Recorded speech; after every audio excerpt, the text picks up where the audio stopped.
Remember when European cars were actually beautiful? When Italian design had soul, German cars looked sharp and serious, and even French brands had personality. Now look at the average new European car and tell me the industry isn't in a design crisis. The grills got comically huge, the vents are fake, the headlights look angry for no reason, and everything sits on the same tall, bloated crossover shape, like the designers gave up and the accountants took over. This isn't just taste. There are real reasons this happened, and once you see them, you'll never unsee them. Here are 7 reasons European cars are getting uglier, and the first one explains almost everything. Reason 1, they're not designing for Europeans anymore. European brands are chasing global money, especially China, and the design priorities are completely different. In Europe, people value proportions and restraint. In China, luxury often means bigger and louder. Bigger grille, more chrome, more presence, more visual dominance. So European brands started building cars that look like they're trying to impress a crowd instead of pleasing the driver. What looks high status in a showroom in Shanghai often looks ridiculous in Paris or Munich. That's why BMW's kidneys keep expanding. That's why so many cars now have giant flat faces and shiny trim. It photographs well, it screams expensive, and that matters more than elegance. Reason 2. SUVs took over, and SUVs are hard to make pretty. When most of your lineup becomes crossovers, design variety dies. SUVs need a tall body, thick pillars, big wheels, short overhangs, and a high hood that shape fights elegance by default. So brands try to add aggression to compensate.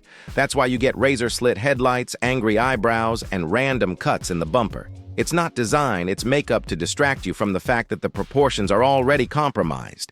And because every brand is chasing the same tough SUV look, everything starts blending together. Different badges, same silhouette. Reason 3. Aerodynamics and emissions rules pushed everything into the same shape. To hit CO2 targets, cars need to slip through the air efficiently, and physics doesn't care about brand identity, so edges get rounded, front ends get smoothed, roof lines converge, and suddenly every new SUV looks like a slightly different version of the same aerodynamic blob. Brands used to have signature profiles you could spot instantly. Now remove the badge, and most people wouldn't know what they're looking at. Because the shape is being dictated by efficiency first, identity second. And that's only the beginning. Because the next reasons are where it gets ugly on purpose.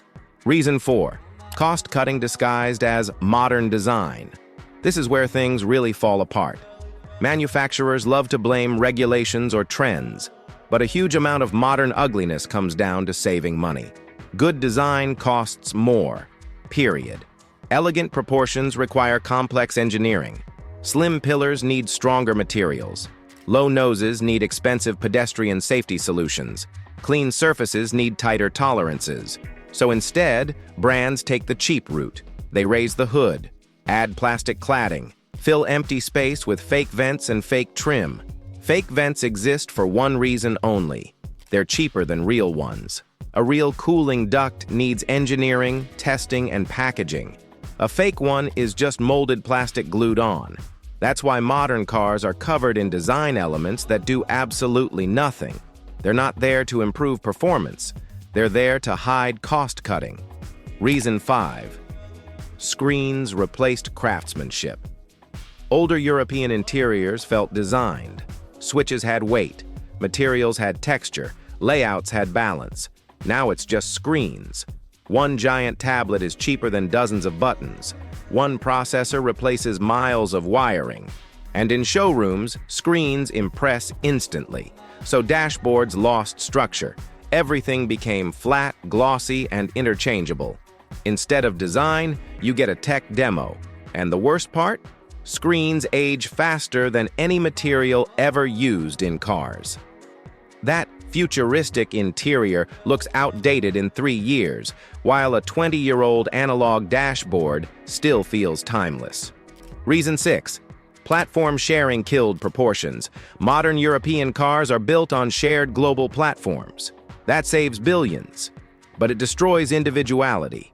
When 6 brands share the same structure, they're stuck with the same hard points, same windshield angle, same roof height, same wheel placement. Designers can only decorate the surface. They can't fix the bones. That's why so many cars feel oddly tall, short, or awkwardly stretched. They weren't designed from scratch. They were forced to fit a template. And when design becomes decoration instead of architecture, beauty suffers. Reason 7. Focus groups replaced vision. This might be the most damaging reason of all. Great car design used to come from strong vision. One designer, one idea, one direction. Now it comes from committees. Focus groups don't ask for beauty. They ask for more space, more screens, more aggressive looks. So anything subtle gets killed. Anything elegant gets labeled risky.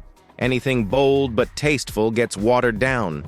What survives is the safest possible design that offends no one and excites no one. And when every brand does that, the result is exactly what we have now. Cars that are loud, heavy, overstyled, and completely forgettable. Here's the uncomfortable truth: European manufacturers absolutely know how to build beautiful cars. They still have world-class designers. They still produce stunning concepts. But by the time accountants, marketers, and global managers are done, nothing remains. The ugliness isn't accidental. It's the result of priorities. Profit over passion, global appeal over identity, cost savings over craftsmanship. And until buyers stop rewarding ugly but practical designs with their wallets, nothing will change. European cars didn't get ugly because designers forgot how to draw. They got ugly because beauty lost every internal argument. And that's the real design crisis.